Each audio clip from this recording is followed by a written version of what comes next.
Hi, good afternoon. I'm going to talk to you about a research project we have been working for the last 2 years. I'm going to present some of the results we have for this project. Here's the agenda, but I'm not going to use this with this. Okay. The point with this project is Costa Rica has a digital signature law since 2005. But by 2014, the Ministry of Technology emitted a directive, this is the Directive 67, asking the government institutions to provide online services for digital signature. And they set a time frame of 3 years to launch some of the services. So the point here is that Costa Rica already have some basic relevant infrastructure, such as the certificate authority, what is the main element of the system for digital signature. And we already have digital certificates like this, okay? But we don't have many applications.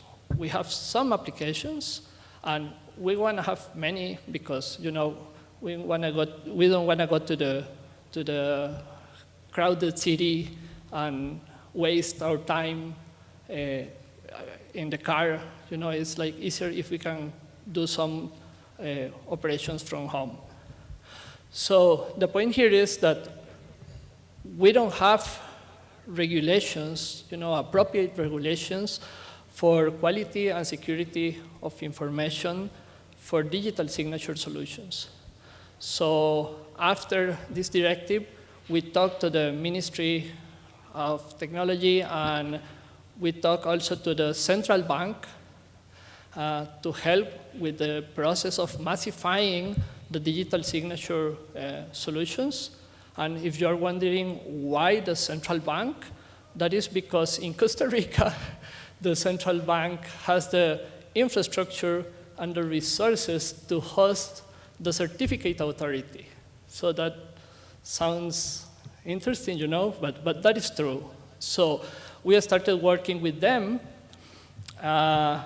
to create the guidelines and the regulations so we can guarantee to the citizens that they have the appropriate solutions to use from home. And we started with some initial review.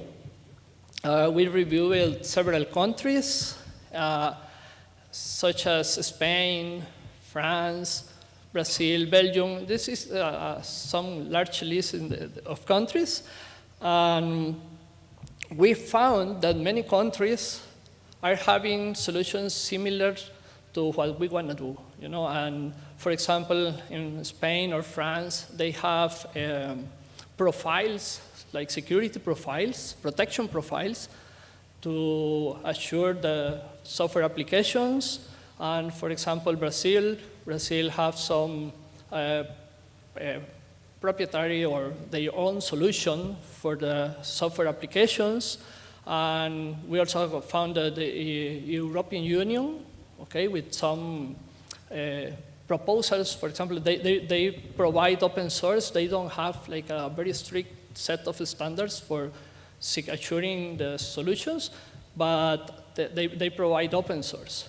So what we learned from this initial review is that, okay, we are looking for similar goals. We also identify some relevant information that we should consider in our process. And also we found that assuring the information for digital signature solutions is a requirement. And maybe the last lesson we learned is that we cannot adopt any existing solution if we don't know what we want to do.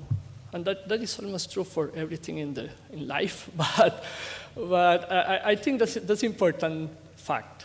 So we said, okay, we have to start defining what we want. And then this is our approach, okay? We cannot provide security for everything, so we defined use cases. It's like the scope, the scenarios where we want to provide some security related to the digital signature scenario, okay? And having clear what is this scope for the use cases, we started looking for some methodology or process to do risk analysis and for security policy definitions, and then to define what we call the control objectives.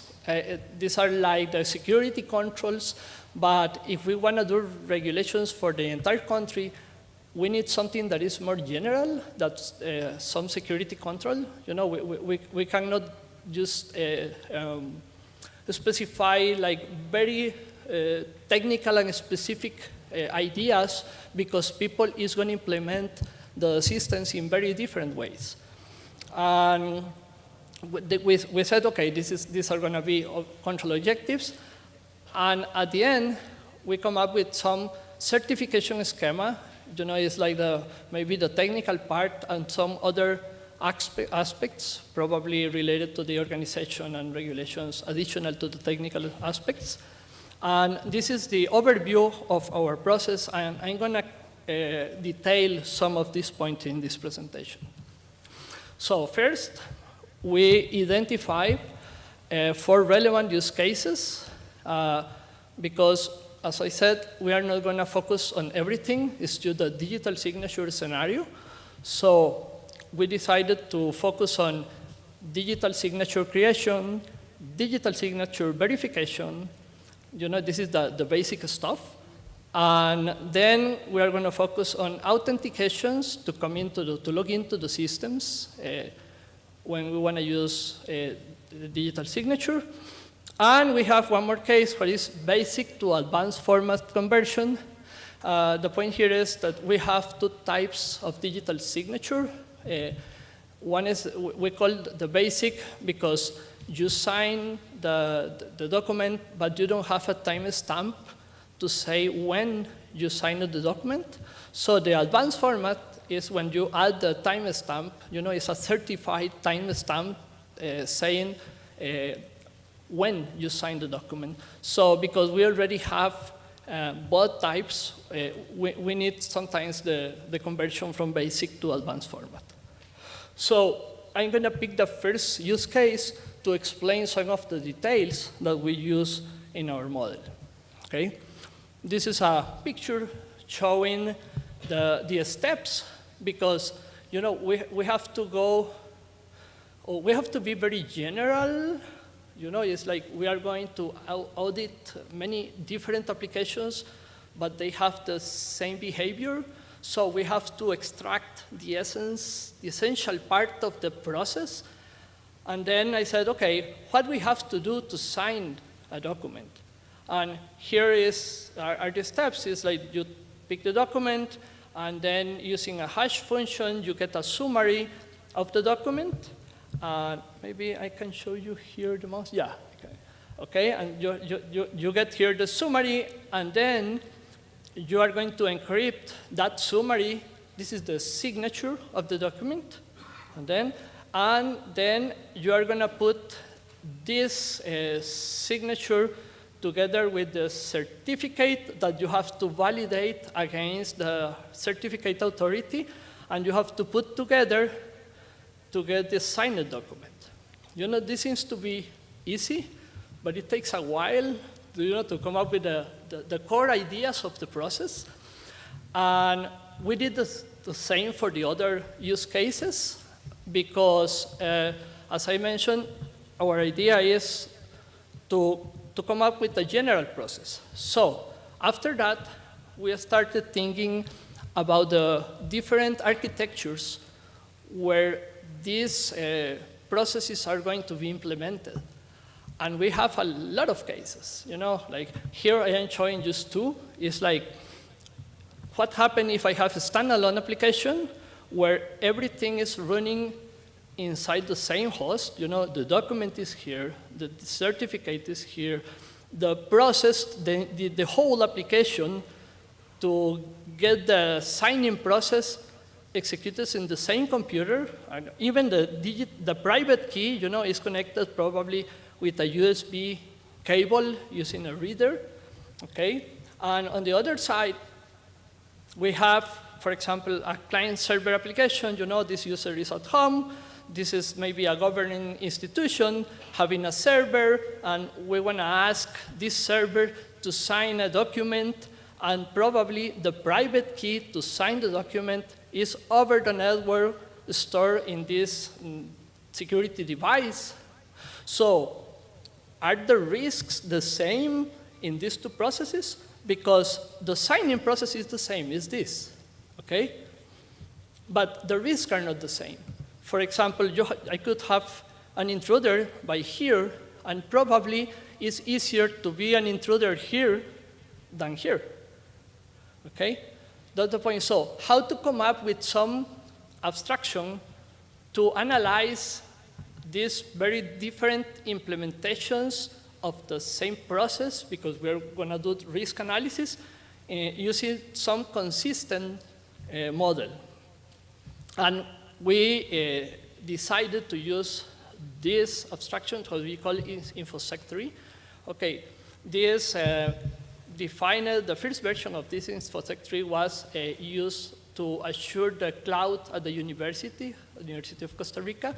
So we started with this model with a larger problem. You know, we had to assure a cloud that is a very large infrastructure.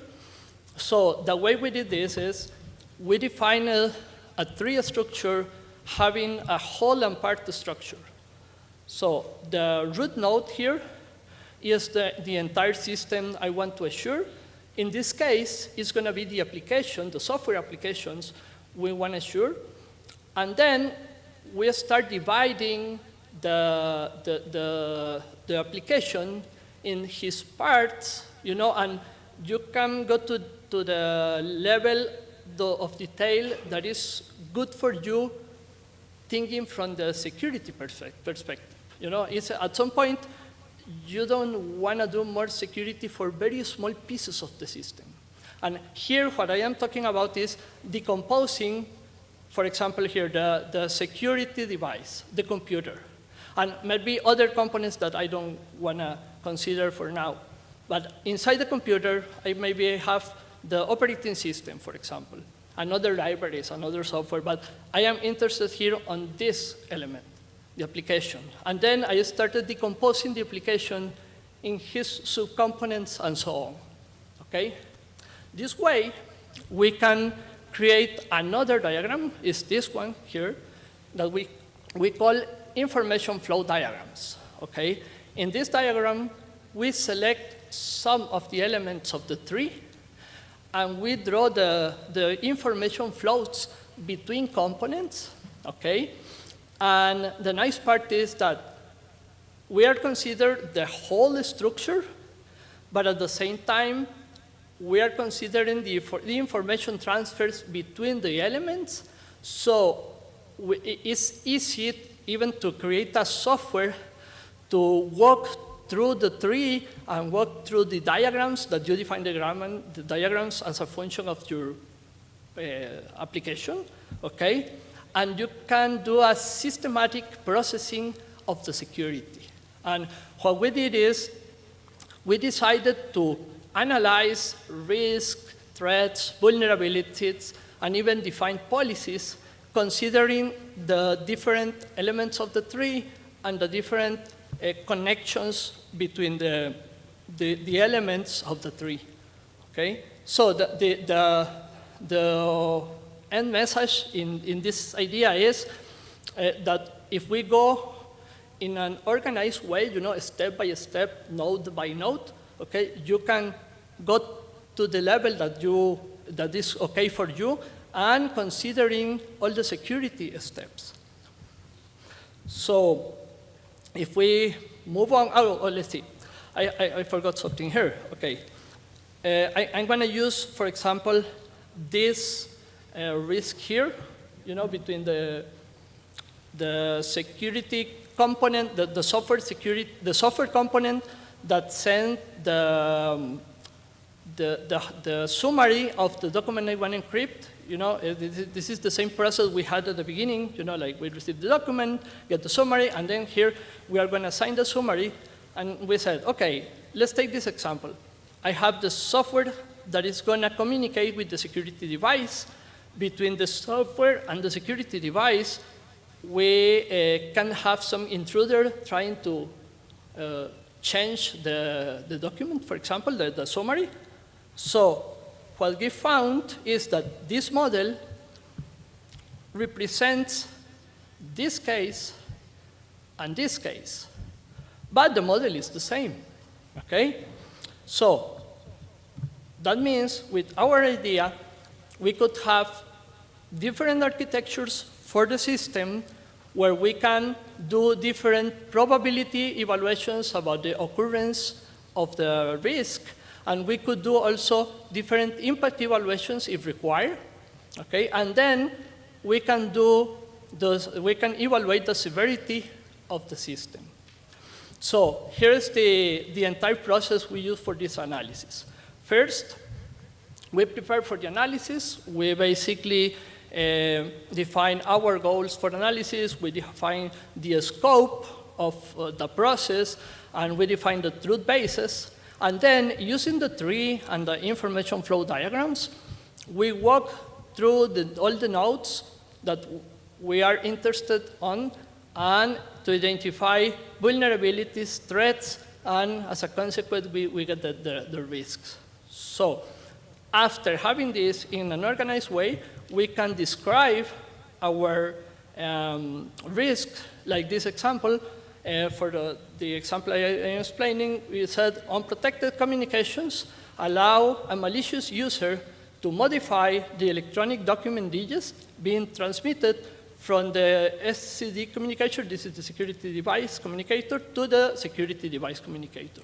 So the underlining phrases are the different elements we are considering to describe our risk. For example, the vulnerability in protected communications, the attacker, the malicious user, modifies integrity control, the document digest is the information piece, and so on, you know? It's like that, and the basic idea is the tree gives us the tool to get this organized step-by-step description of all the vulnerabilities, threats, and risks. And then we can estimate probability and impact. Currently, we are using several factors to describe probability and impact.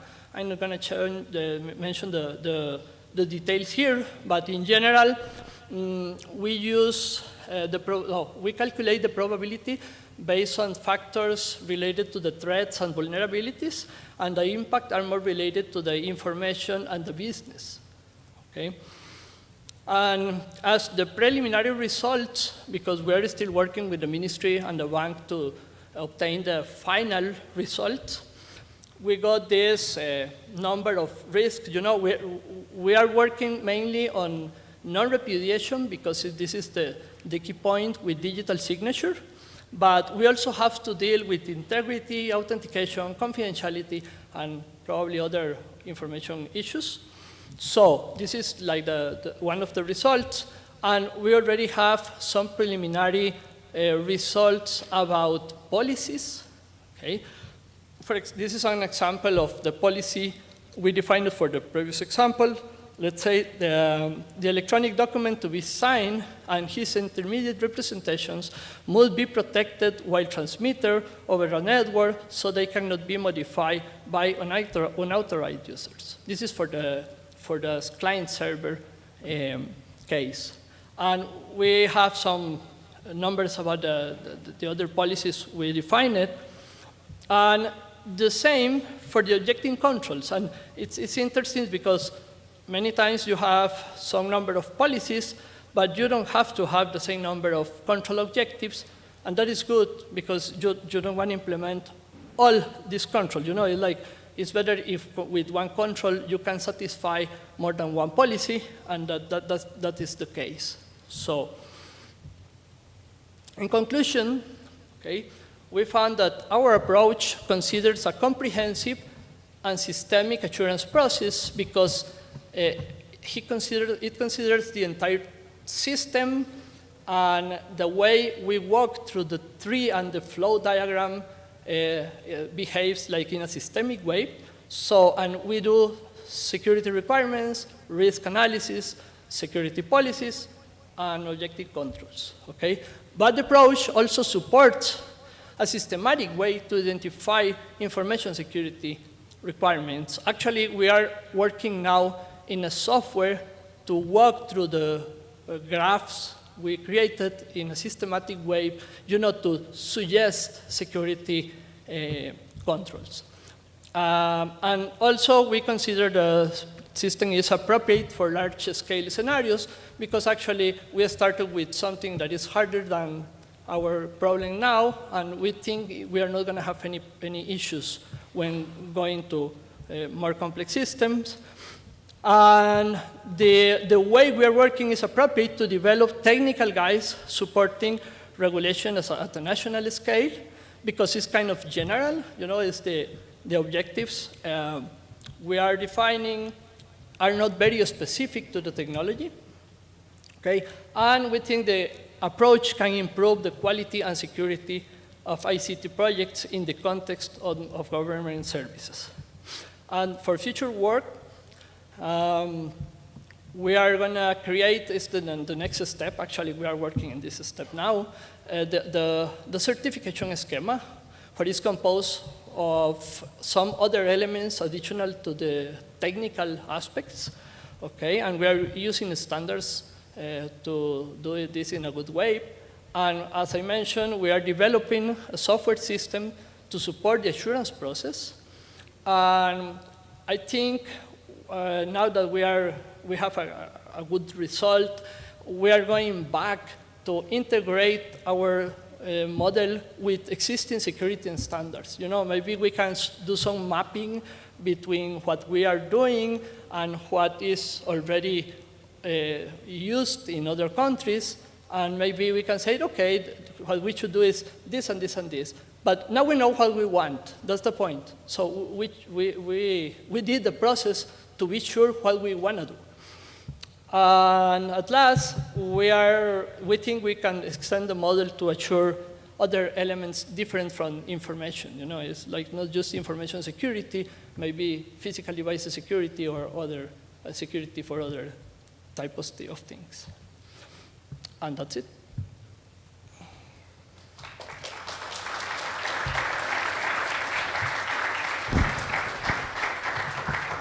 Thank you very much, Ricardo, for your nice presentation.